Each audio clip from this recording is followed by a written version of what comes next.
समझता है, शुद्ध नहीं है। ठीक उसी भावना से रावण भी सभा में पधारा। विश्वामित्र के संग लक्ष्मण और राम जैसे ही सभा में प्रवेश किया तो राजागण एक दूसरे की ओर देखने लगे। जैसे ही प्रथम पग भगवान राम ने सभा में डाला, जैसे ही जनक ने अपने सिंहासन से राम को विश्वामित्र के संग देखा तो आंखें स्थिर हो गई। अपनी संबोधन की मर्यादा का सम्मान रखते हुए अपने आप को संभाला और विश्वामित्र जी को बैठने का इशारा किया। बैठिए ऋषिवर।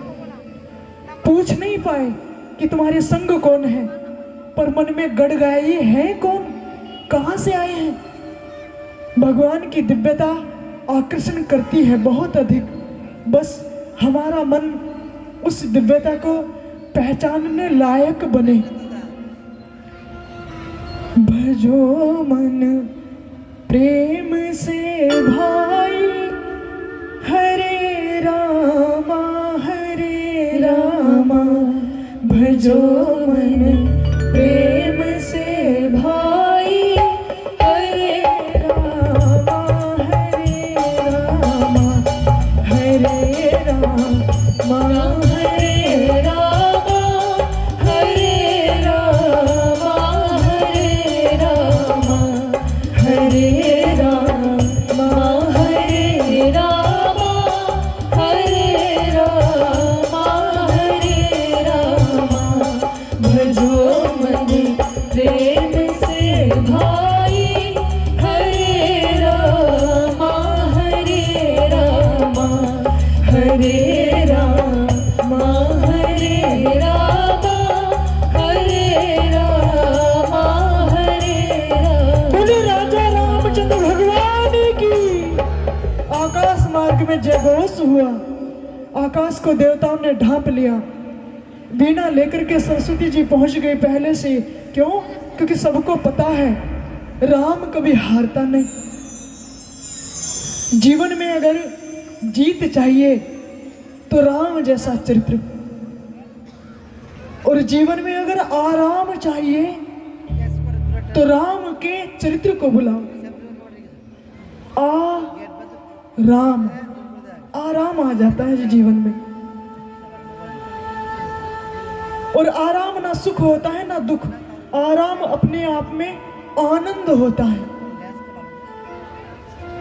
जब हमारा कर्तव्य, हमारे हाथ, हमारी वाणी समर्पितता की ओर चलने लगे तो समझो सुख दुख से हम ऊपर उठ गए। सिंहासन पर विश्वामित्र जी बैठे, संग में राम बैठे आज्ञा पाकर के गुरु की। वाम भाग में अपना धनुष बाण लिए लखन खड़े हैं। सभा को संबोधित करने लगे। राजा जनक ने जैसे इशारा किया, बढ़िए, मेरी प्रतिज्ञा को कौन पूर्ण करेगा। धीरे धीरे करके राजाओं को निमंत्रण देना प्रारंभ किया। आज उस पुराने धनुष को मां जानकी ने सुबह ही अपने हाथों से उठा करके बड़ी सी चौकी पर विराजमान किया है। शिव का धनुष है पुराना। उस धनुष को जानकी खेल खेल में उठा देती थी। इसी दृश्य को देख करके महाराज जनक ने प्रतिज्ञा ली है, इस धनुष को जो उठा देगा, प्रतिज्ञा चढ़ा देगा। एक राजा उठ करके आया, अपनी बाजुओं का बल दिखाया और धनुष को क्षण भर भी नहीं हिलाया। बोले जय श्री राम। ऐसे ऐसे करके दूसरा राजा, तीसरा राजा, रावण भी आया।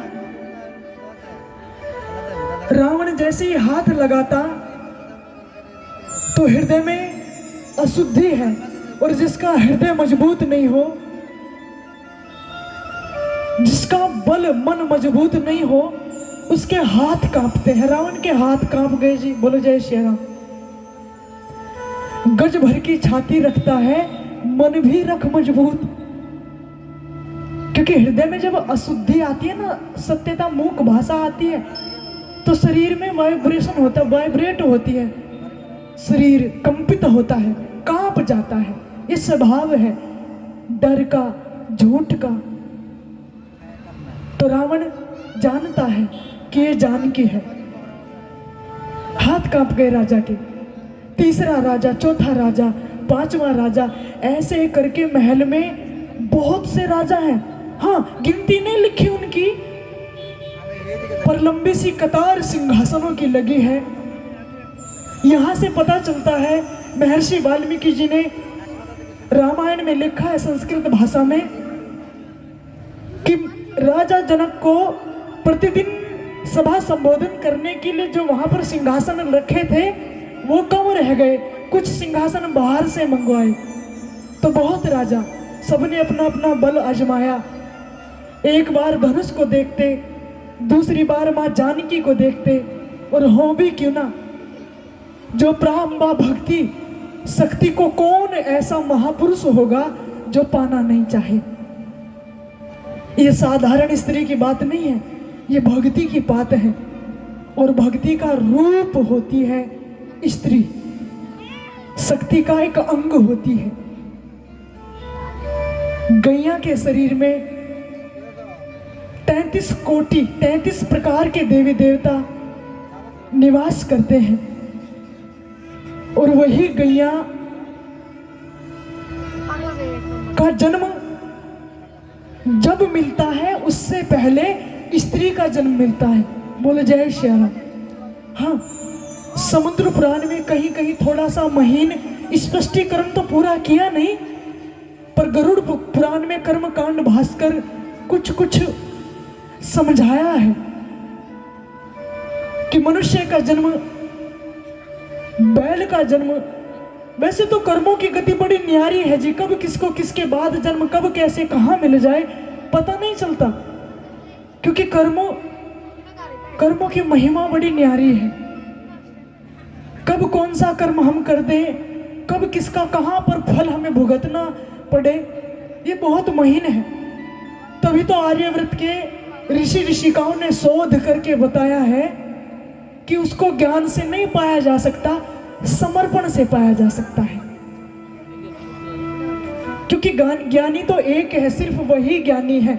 उसकी बराबरी अगर करने चलो तो कहीं ना कहीं जरूर चूक हो जाएगी। तो समर्पण का रास्ता सबसे अच्छा रास्ता है। समर्पित नहीं किया, अपना बल आजमा रहे हैं। अब जैसे ही 2 भाई रह गए, लक्ष्मण और राम, सभा में, तो सभा में सन्नाटा छा गया जी, सन्न जैसा सन्नाटा। और महाराज जनक के हृदय में तूफान उठ रहा है। विचलित हो गए जनक, सिंहासन से कभी इधर देखते कभी उधर देखते हैं। मुख लाल हो गया, आंखें लाल हो गई, होठ कंपित करने लगे, डर हृदय में बैठ गया और धीरे से कहने लगे, क्या मेरी जानकी का आज विवाह नहीं होगा? क्या मेरी सीता कंवारी रहेगी? क्या मेरे भाग्य में कन्यादान नहीं लिखा? ऐसा जब हृदय रुदन करने लगा तो विश्वामित्र जी ने हाथ उठा करके सांत्वना दी। चिंता नहीं करो राजन। क्यों? क्योंकि विश्वामित्र जानते हैं मेरे संग राम है, राम मूक है, गुरु की आज्ञा का, आदेश का इंतजार कर रहे हैं राम, कब मुझे गुरु बोले। वो विश्वामित्र राजनीति में निपुण है, वो देख रहे हैं राजाओं को, ये भी राजा और क्या करेंगे। तो धीरे से जैसे ही लक्ष्मण को विश्वामित्र जी ने हाथ लगा करके आगे किया तो राजा विचलित हो गए। हमसे पहले ये कुमार उठे और धनुष को उठाए और जानकी को ले जाए, उससे पहले मन ही मन क्षण भर में सबने षड्यंत्र रचाया, षड्यंत्र की कल्पना की। सब राजाओं ने क्षण भर में, एक ने दूसरे की ओर देखा, दूसरे ने तीसरे की ओर, तीसरे ने चौथे की ओर। क्षण भर में सब राजाओं ने मन ही मन षड्यंत्र की रचना की और एक संग उठ खड़े हुए सिंहासनों से। और जैसे ही एक संग उठे और धनुष की ओर बढ़े, हमसे पहले यह कुमार जानकी को ले जाए। एक एक अब छोड़ दो, एक साथ अपनी भुजाओं का बल आजमाओ, एक साथ धनुष को उठाओ और तोड़ दो। प्रत्यंचा नहीं चढ़ाना, तोड़ देना। ऐसा जय घोष रावण ने किया। बोलो जय श्री राम। जैसे ही सारे राजा एक संग उठे सभा में और धनुष की ओर बढ़े तो महाराज जनक विचलित हो गए। महाराज ने सोचा उठ करके धनुष को तो तोड़ देंगे,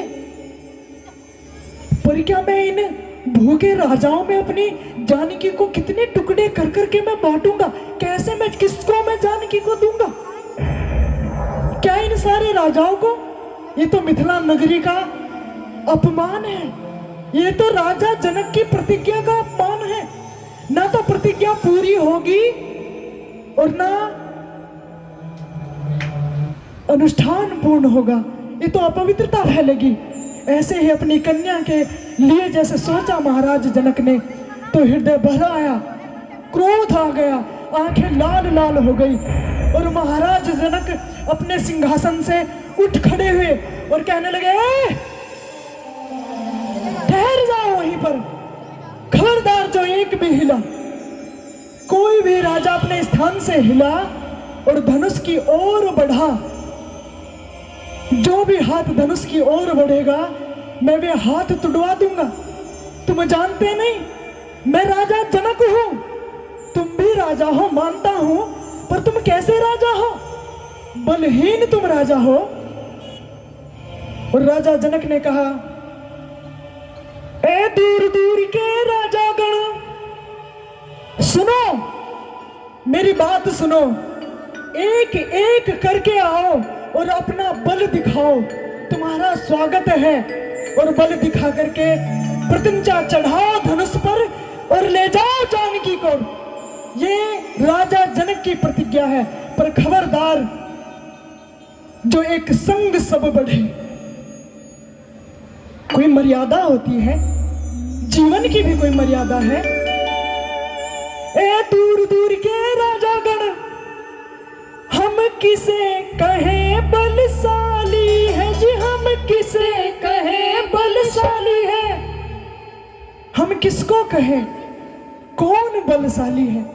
किसको हम बलवान ठहराएं और किस बलवान के संग अपनी कन्या का हाथ दें? हम किसे कहें बलशाली है जी, हम किसे कहें बलशाली है। हमको तो यहाँ अनुमान हुआ पृथ्वी वीरों से खाली है, धरणी वीरों से खाली है, पृथ्वी वीरों से खाली है। हमें आज ही यहाँ पर अनुमान हुआ कि पृथ्वी पर कोई वीर बचा नहीं। क्यों? क्योंकि दूर दूर के दीप दीप के राजाओं को मैंने निमंत्रण भेजा और दूर दूर से आप लोग पधारे हो। कोई भी ऐसा आर्य नरेश नहीं बचा जो आज मिथिला में अपना बल आजमाने के लिए नहीं आया हो। कोई भी ऐसा संसार में राजा नहीं जो जानकी को पाना नहीं चाहे। सब तो चाहते हैं और चाहे भी क्यों ना, जगत की जननी जो ठहरी। ऐसा जैसे जनक के मुख से सुना, अब यहां पर एक अक्षत्रिय विराजमान है जी। देखिए, अक्षत्रिय किसी विशेष जाति का कोई यहां पर उल्लेख नहीं होता। भगवान राम क्षत्रिय थे जाति से, ऐसा नहीं है। ऐसा है कि उस सभा में सबसे कम उम्र का युवा लक्ष्मण था।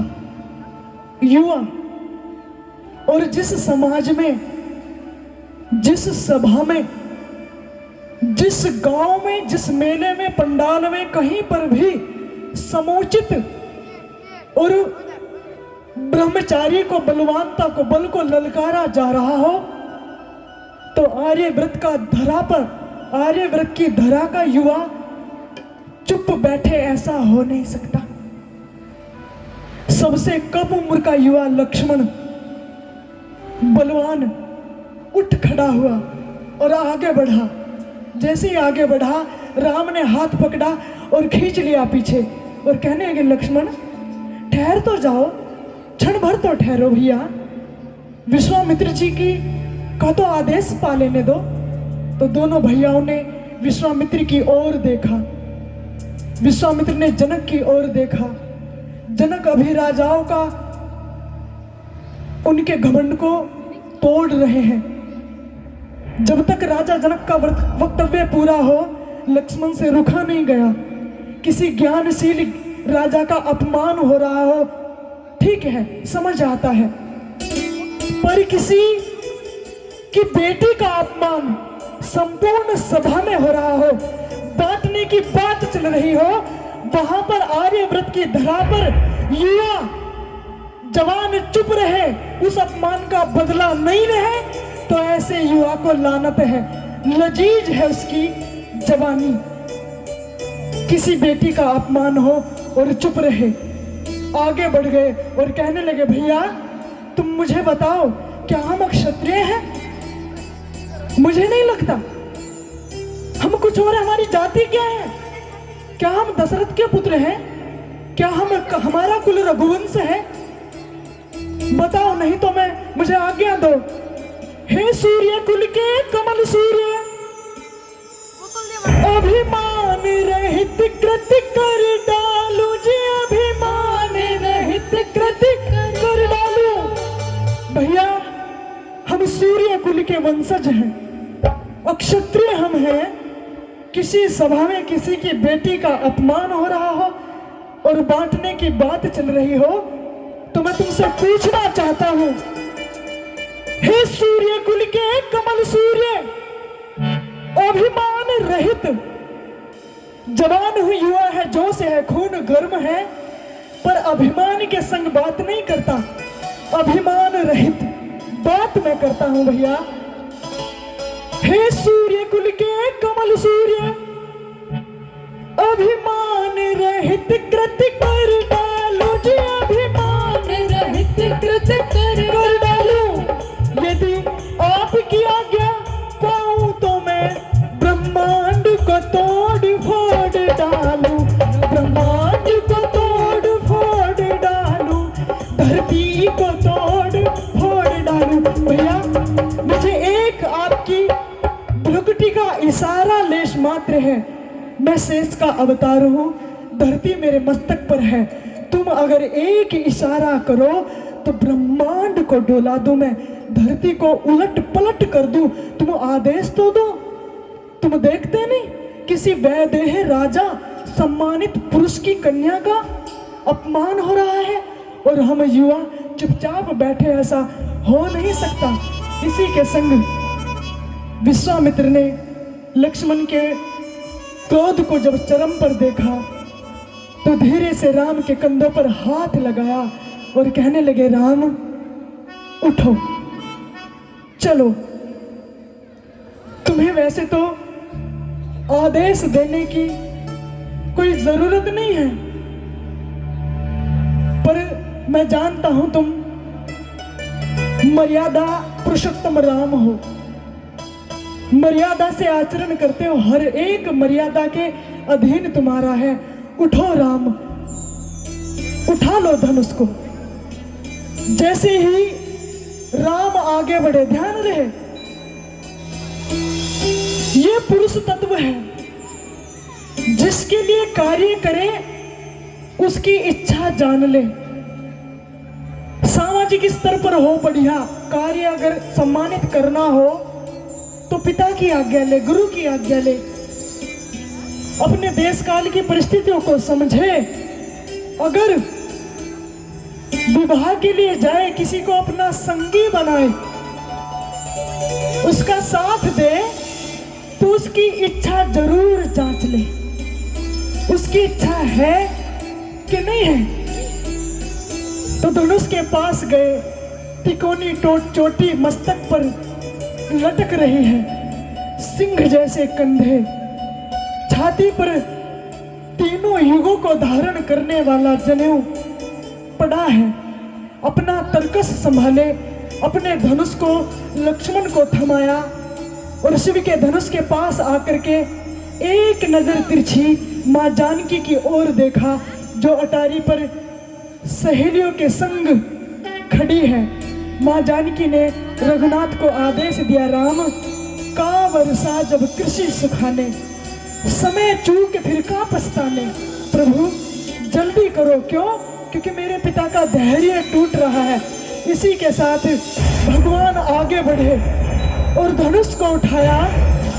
जैसे ही धनुष को उठाया, क्षण भर में